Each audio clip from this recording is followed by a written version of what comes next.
quiet. This is not like any other crisis we've experienced.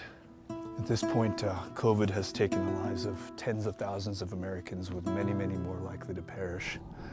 But it isn't just happening in urban centers like New York and Los Angeles. Rural areas like this here on Navajo Nation are especially hit hard. It isn't driven necessarily by population density. There's hardly anyone out here.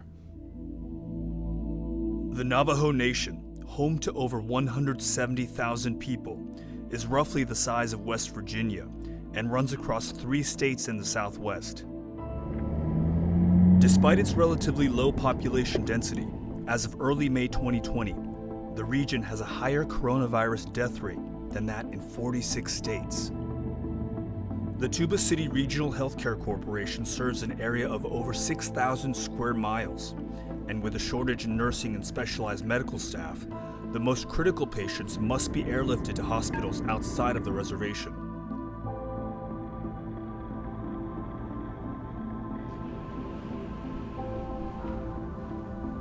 Hi, Dr. Tom? Yes. Hi, Adam Yamaguchi with CBS. Hi, it's a pleasure to meet you. So nice to meet you. Welcome. Thank you for having us. Have you here. One of these days we'll be able to shake hands.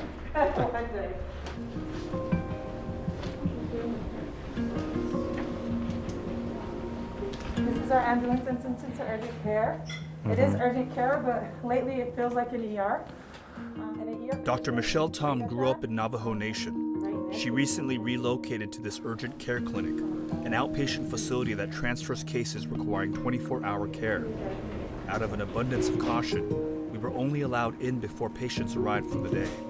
So, right here is our actually first trauma room.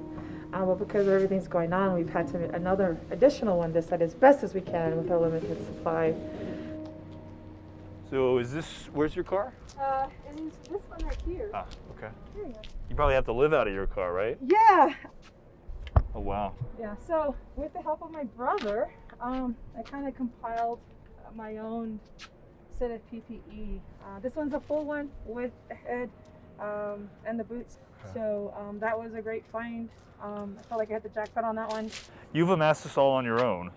Yeah. Well, for your protection and for the protection of your patients. Absolutely. Yeah. And even my colleagues, you know, I have to be careful being around them.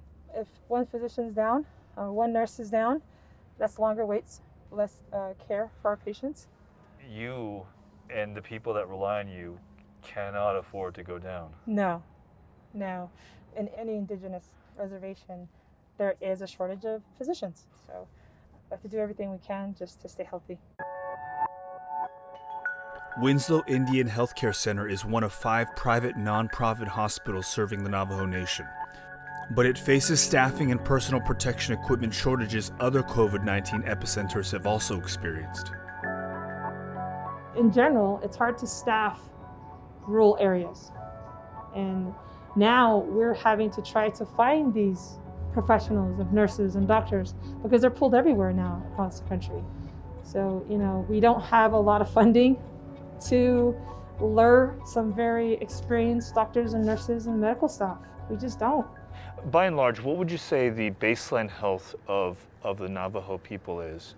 We do carry a high rate of diabetes, hypertension, what we call metabolic syndrome that incorporates those 2 things. And per capita, we actually have the highest rates. The highest rates in the continental U.S.? Yeah, yes. So in some ways, it must not come as a surprise to you that Native Americans are amongst the most vulnerable and hardest hit by COVID. Yes. It makes us vulnerable because the more we lose our elders, which they're at high susceptibility to COVID-19, is that they're our teachers, our protectors, our providers of our language and our way of life. So we want to protect them as much as possible, keep them safe. And so if we don't have that anymore, you know, who are we as a people anymore? Traditional Navajo land spanned an area far larger than the present-day reservation. In its campaign for westward expansion in the mid-1800s, the U.S. slaughtered Navajo livestock and poisoned water in hopes of seizing the territory. These efforts culminated in forcing over 11,000 Navajo people from their ancestral land and onto a violent 300-mile journey to a prison camp where they were detained for 4 years. Once released, they entered into a succession of agreements with the U.S. that gave them sovereignty over their land, but with promises of support and aid from the U.S. federal government. Many of those promises have gone unfulfilled. We are awaiting patiently for the resources to come in from the federal government. What do you say to those who say, you're a sovereign nation, figure it out yourself? Well, look at the states. All 50 states are sovereign entities as well. An estimated 1 of 3 residents lacks access to running water. The average American uses 88 gallons of water per day. Many of these residents have to get by on a fraction of that. Our access to water comes with great effort. You know, we are in a climate where it's dry. I grew up in that realm where my grandmother had, you know, little tanks, and we'd siphon it. I remember as a kid siphoning it into a bowl so I could wash up for today. And we used to travel to get water from the well. Yeah, this is that road that comes down. This is where the Eskies live, right? Yeah. Dilkon Chapter House is the administrative center for the community. Members have gathered to determine how they're going to bring water and supplies to elderly residents during the pandemic. And how many people live within the chapter? Our last survey showed we had 1,100 plus. The red dots indicate where they don't have running water. Oh wow, that's a lot. Margie Barton is the Dilkon Chapter coordinator and Dr. Michelle Tom's aunt.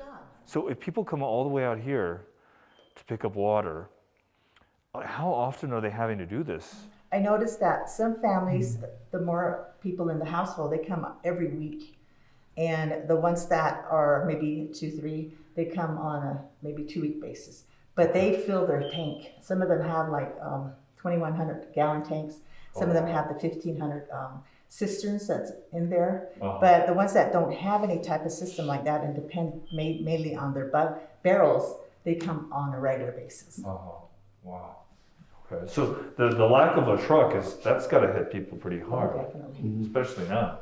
Yes, the distance is far, and the thing is that it's just not a one family household. These are multiple families that live in one household.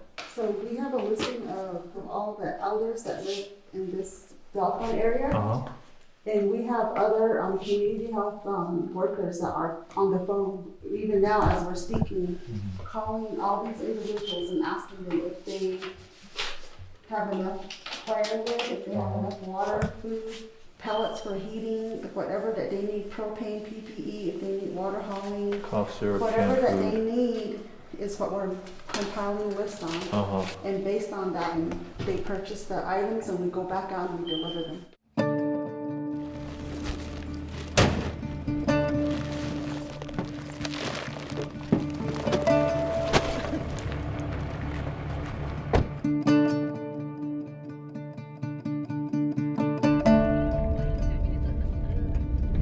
It's kind of hard to imagine how Navajo Nation has been hit so hard, considering that the population is so sparse.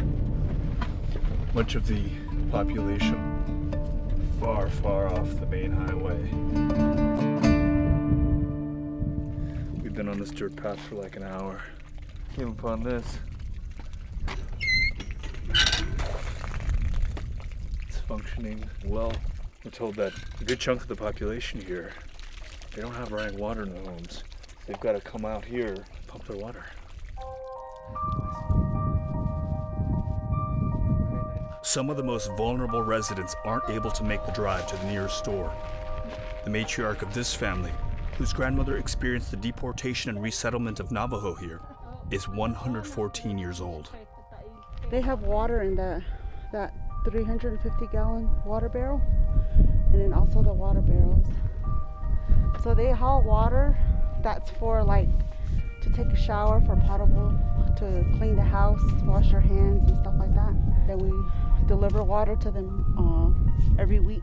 They're probably rationing that, just only using what they need probably less than maybe 2-3 gallons a day. If they become infected, that's one of the things that they're most afraid of, is if they become infected, especially the ones that go to dialysis, the ones that are diabetic, high blood pressure. Those are the ones, because their immune systems are weak, like the ones that go to chemotherapy. Some of these families, or some of the individuals, the high-risk patients, they're asking for masks and they're asking for gloves, but we don't have enough to go around. We got Beatrice, Lucy, my cousin Kevin lives up there, and then my uncle Edison and them live over there. And behind the red hill with the white top, that's where my uncle Christopher, my aunt Joanne lived. Their brother and sister, they lived there. What sort of services have stopped as a result of COVID? For us down here, it'd be like the transports, medical transports that take you to your appointments. So what sort of medical treatment was some of your family members seeking? My cousin over across the way and all, she has to go in for dialysis. And now we all have to coordinate who's going to go to Winslow so she can get her dialysis.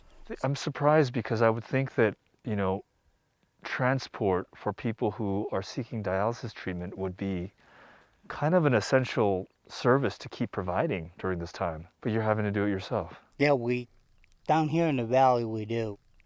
We all depend on each other now. Like many rural communities, the Navajo face other factors that contribute to high rates of health problems in the region. According to the USDA, the vast majority of the Navajo Nation is a so-called food desert, which is an area that has limited access to fresh, nutritious food. There are only 13 grocery stores in an area equal in size to Vermont, New Hampshire, and Massachusetts combined. When I ask people what I should eat here, the first thing people say is fry bread. You've got to try the fry bread. It's basically fried dough. This is a food that the Navajo people have really come to enjoy. It's become a staple. But it's also a food with a really complicated legacy. Many, many years ago, when the Navajo were rounded up from their ancestral lands, essentially put into camps, their food was taken away from them. Their agriculture was taken away from them. They were given by the US government salt, sugar, flour, and lard. And they had to figure out how to make do with that, and they came up with this, fry bread. As we drive around Navajo Nation, we come across a lot of gas stations selling snacks, a lot of fast food. This is a food desert to the extreme. Like many Native American communities, the Navajo culture is rooted in living off the land. Farm plots dot their landscape throughout the reservation, but many of them lay dormant. You can see the baby seedlings. Some jimenas, chilies, and patagonias. And those are the baby starts. Oh, look at this, we got strawberries out here. But you can see the garlic in here is just doing amazing. Tyrone Thompson is a Navajo master gardener, activist, and educator. He's been working with local Navajo families to bring dormant farms back to life. Integrating in the indigenous knowledge with modern techniques and new teachings, and just doing our best to absorb all of the knowledge and give back to the community. And we have enough water. We have a high unemployment rate, so sustainable agriculture and regenerative agriculture is the way to go for us. We are under the Chosh O, is considered the Ramada or shade house for the farm, where we gather for our harvest fest and our spring activities as farmer orientation. Okay, and we're surrounded by a number of farm plots here. Yes, about 30 farm plots on a 100-acre farm on the far southwest portion of Navajo Nation. Seeing the health disparities of people out here on Navajo Nation and in other countries like Hopi, I felt the need to help. Now, what is responsible for the health disparities that we see here? We are dependent on the U.S. government for commodity foods, bleach flour, bleach sugars, and we've kind of adopted those foods and have disconnected ourselves from the traditional foods that we were accustomed to growing and enabled us to live long, healthy lives. I think people are hungry for a lot of this information, reconnecting to our roots, reconnecting to culture, understanding where we're coming from and going back. And it's very important because it's therapeutic and food is medicine. My kids are eating kale chips and they have no problems eating, salads on a daily basis. And through this crisis, we've been able to harvest on a daily basis enough for our family and our workers as well. I think as a whole, we're all healing, in a process of healing, as well as reclaiming our health and wellness. I think that's the shift that's happening here on the Navajo Nation. For many years, we've been being stewards of the land. And here on the Navajo Nation, we have seen broken promises, yes, but 150 plus years ago, we were self-reliant and self-sufficient on this land. And I think because of what's happening now, people are realizing now's the time to step up. Now's the time to become self-reliant, self-sufficient as our ancestors were before we signed that treaty.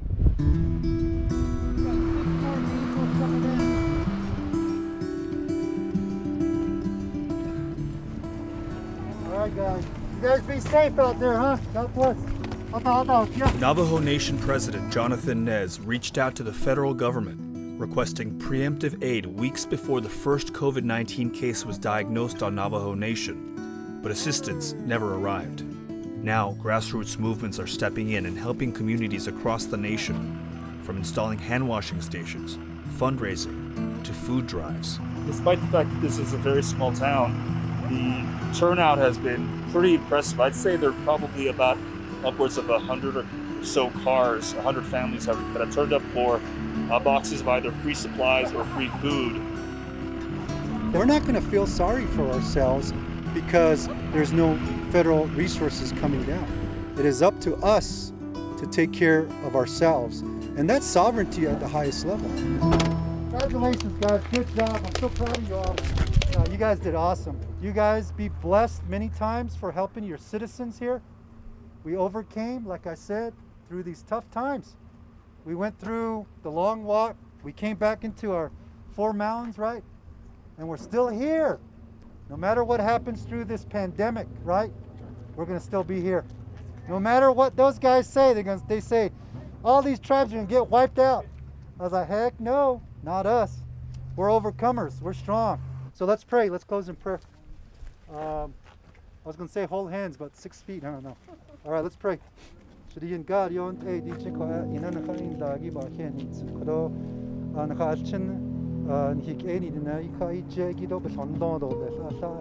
are a strong people. We are. And I think that's what I'm most proud of. But when you see a brother or sister, kinship, and they're asking for help and there's not much more you can do for them. Are you scared?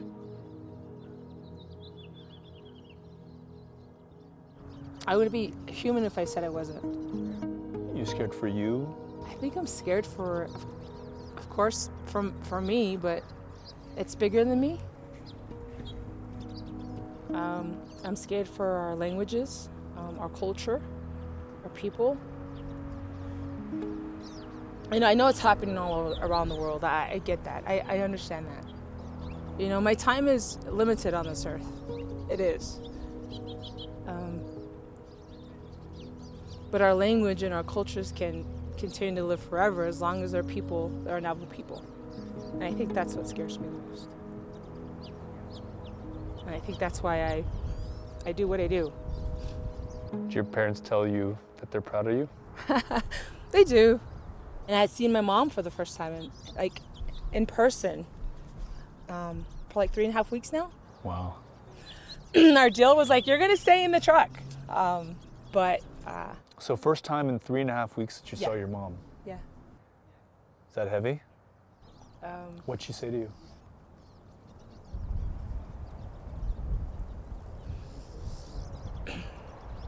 And she, sorry, I apologize. She'd just be my mom. She's like, hey baby, how are you doing? And that's enough to like, just fill every part of me, so. But I don't show it, you know, can't show it. I gotta make sure that she knows I'm okay. So then she's not worrying about me. But they don't stop worrying. No, I don't think parents ever stop worrying. We gotta keep our distance, sister. We're never. We had our sign there. Oh, yeah. These are huge issues that have been going on for so long. It's not gonna happen overnight. But I am hopeful. We're our community strong. Hello, sweetheart. This is your mommy. I miss you so much. I love you. Hope to see you soon. And be safe, baby. And we're getting there, you know, slowly but surely. Hopefully in my lifetime, it'll change.